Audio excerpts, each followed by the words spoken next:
Alright guys, sa mapagpalang araw sa inyong lahat, meron tayong isang reaction video dito kay Karob Trip.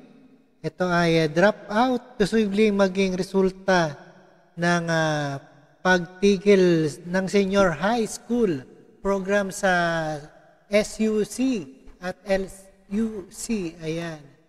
Ito ay posibleng umanong magresulta ng dropout o pagtigil sa pag-aaral ang mga ginawang paghihinto sa senior high school program sa state at local universities and colleges. Ayon sa ibang makabayang black lawmakers, ang isang mga batas na niwala maaari pa namang ituloy ang SUPC at LUC na programa kung magkakaroon na ng alternate funding source. At no other further ado, let's watch guys. Alright, let's get it on.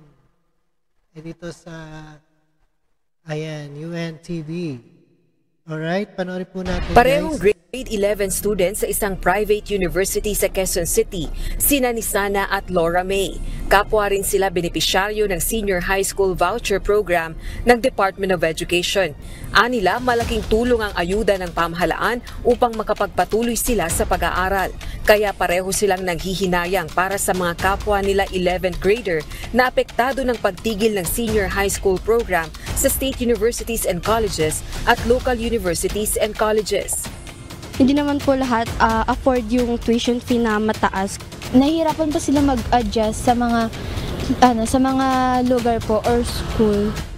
Ayon kay ACT Teachers Party List Representative Franz Castro, dapat nagsagawa muna ng konsultasyon sa stakeholders ang Commission on Higher Education at Department of Education bago itinigil ang senior high school program sa SUCs at LUCs. Ito ay lalo na't mawawala ng ayuda ang libu-libong estudyante at makikipagsiksikan sila sa mga public school. May mga guro ring maaaring maapektuhan ng load ng kanilang trabaho. Ayon naman kay Gabriela Women's Party List Representative Arlene Brosas, mapipilitan ng mga estudyanteng pumasok sa mga pribadong paaralan na mas mahal ang matrikula o kaya naman ay tumigil sa pag-aaral kung kulang na kulang ang mga pasilidad sa public schools.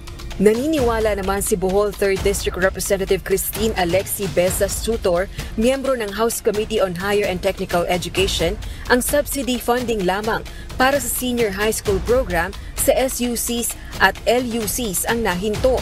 Kung may pagkukunan silang pondo sa ibang sources, maaaring ipagpatuloy nila ang programa.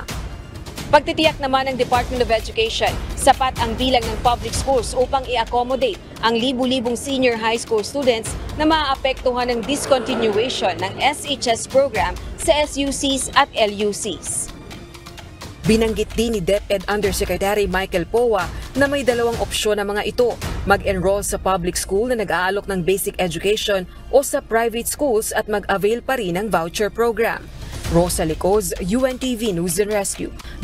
Alright, napakinggan po natin at napanood dito sa dropout, posibleng maging resulta ng pagtigil ng senior high school program sa SUCs at LUCs Solon. Ayan. Maraming salamat sa patnubay na panonood at pakikinig dito kay Karob Trip, and see us again to the next one.